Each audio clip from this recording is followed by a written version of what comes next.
കോയമ്പത്തൂരിൽ വനിതാ ഹോസ്റ്റലിനുള്ളിൽ ഭർത്താവ് യുവതിയെ വെട്ടിക്കൊന്നു.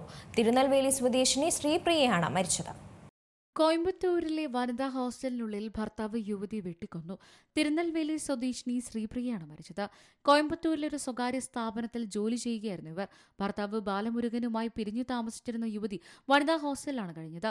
ഞായറാഴ്ച ഉച്ചയോടെയാണ് ബാലമുരുകൻ ശ്രീപ്രിയയെ കാണാനായി ഹോസ്റ്റലിലെത്തിയത്. വസ്ത്രത്തിനുള്ളിൽ ഒളിപ്പിച്ച നിലയിൽ ഒരു വാക്കത്തി ഇയാളുടെ കൈവശമുണ്ടായിരുന്നു. ഇരുവരും തമ്മിൽ കണ്ടുമുട്ടി ഉടൻ തന്നെ വാക്കുതർക്കം ഉണ്ടായതായി അന്വേഷണ ഉദ്യോഗസ്ഥർ പറയുന്നു. തർക്കത്തിനിടെ ബാലമുരുകൻ വാക്കത്തിയെടുത്ത് ശ്രീപ്രിയയെ അതിക്രൂരമായി വെട്ടിക്കൊല്ലുകയായിരുന്നു.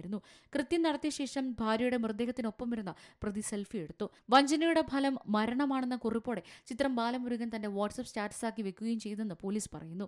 ആക്രമണ സമയത്ത് ഹോസ്റ്റലിൽ ഉണ്ടായിരുന്നവർ ഭയന്ന് ഓടി രക്ഷപ്പെട്ടു. എന്നാൽ ബാലമുരുകൻ സംഭവ സ്ഥലത്ത് തന്നെ തുടരുകയും പോലീസ് വരുന്നതുവരെ കാത്തിരിക്കുകയുമായിരുന്നു. സ്ഥലത്തെത്തിയ പോലീസ് ഉടൻ തന്നെ ഇയാളെ അറസ്റ്റ് ചെയ്യുകയും കൊലപാതകത്തിന് ഉപയോഗിച്ച ആയുധം കണ്ടെടുക്കുകയും ചെയ്തു. ഭാര്യയ്ക്ക് മറ്റൊരാളുമായി ബന്ധമുണ്ടായിരുന്നുവെന്ന സംശയമാണ് കൊലപാതകത്തിന് പിന്നിലെന്നാണ് പോലീസിന്റെ പ്രാഥമിക നിഗമനം. സംഭവത്തെ തുടർന്ന് തമിഴ്നാട്ടിൽ ക്രമസമാധാനം തകർന്നിരിക്കുകയാണെന്നും സ്ത്രീകൾക്ക് സംരക്ഷണം നൽകുന്നതിൽ ഭരണകക്ഷിയായ DMK സർക്കാർ പരാജയപ്പെട്ടു എന്ന് ചൂണ്ടിക്കാട്ടി പ്രതിപക്ഷം രംഗത്തെത്തി. National desk C Malayalam news.